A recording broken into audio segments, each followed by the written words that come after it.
અરે યાર, મારી પાસે તો આખી જિંદગી પડી છે, હું તો મારા બધા જ સપના પૂરા કરી લઈશ. આવું તમે પણ વિચારો છો ને? મિત્રો, અમદાવાદમાં બનેલી પ્લેન ક્રેશ દુર્ઘટના આપણને ઘણી બધી બાબત શીખવી જાય છે. આ ઘટના આપણને શીખવે છે કે લાઈફ છે ને એકદમ અનપ્રિડિક્ટેબલ છે. 2 મિનિટ પછી પણ શું થવાનું છે ને એ આપણને કોઈને નથી ખબર. હજારો સપના લઈને પ્લેનમાં બેઠેલા લોકોને થોડી ખબર હતી કે માત્ર 2 મિનિટ પછી તેમનું મૃત્યુ થવાનું છે. આપણે ભવિષ્યના સપનાઓ જોવામાં આપણે ભૂલી જઈએ છીએ કે આપણી આવતીકાલ કેવી થવાની છે, આપણે આવતીકાલે ઉઠી શકીશું કે નહીં એ પણ આપણને નથી ખબર. છતાં પણ આપણે એવું જ વિચારીએ છીએ કે મારી પાસે આખી જિંદગી પડી છે. મિત્રો, આપણી કાલ સવાર થવાની છે કે નથી થવાની ને એ ઉપરવાળા સિવાય કોઈને નથી ખબર. માટે આપણે મોટા સપને, મોટી ખુશી મેળવવા માટે આપણી નાની નાની ખુશીને નજરઅંદાજ કરીએ છીએ અને એ ક્ષણને માણવાનું ભૂલી જઈએ છીએ. તો મિત્રો, આ ઘટના આપણને એ જ સૂચવે છે કે આપણને કાલ મળશે કે નહીં એ આપણને ખબર નથી, પરંતુ આજમાં જે ખુશી મળી છે ને એને માણી લો. આ ઘટના આપણને બીજું એ સૂચવે છે કે તમારું મૃત્યુ જે સમય અને સ્થળે થવાનું નક્કી હોય ને એ સ્થળ અને સમય થઈને જ રહે છે.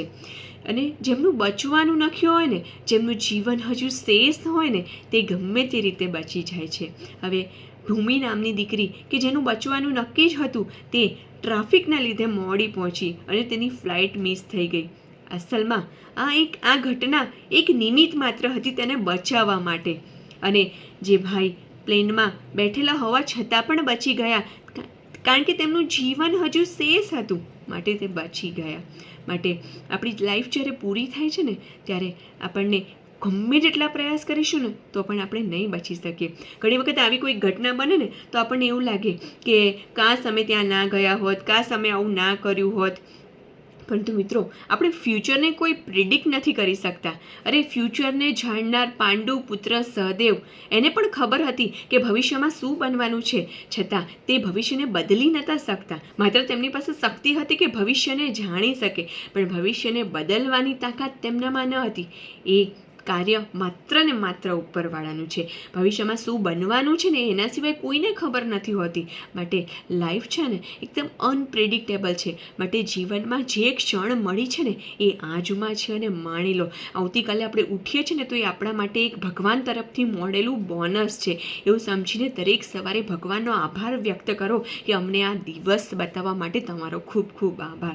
અને બીજી એક બાબત આ ઘટના આપણને એ શીખવે છે કે આપણે ગમે તેટલા એડવાન્સ થઈ જાય ને, નવી નવી ટેકનોલોજીની શોધ કરીએ, પરંતુ તેના કરતાં સર્વશક્તિમાન તો ક્યારેય નહીં બની શકીએ. આપણે એવું વિચારીએ છીએ કે અમે આ ટેકનોલોજીનો વિકાસ કરી લીધો, આ મોટામાં મોટા અણુબોમ્બ શોધી લીધા, હવે અમે દરેક દેશ ઉપર સર્વશક્તિમાન છે, અમે આ શોધ કરી લીધી, અમે 1 કલાકમાં 2 કલાકમાં અહીંયાથી અહીંયા પહોંચી જઈશું.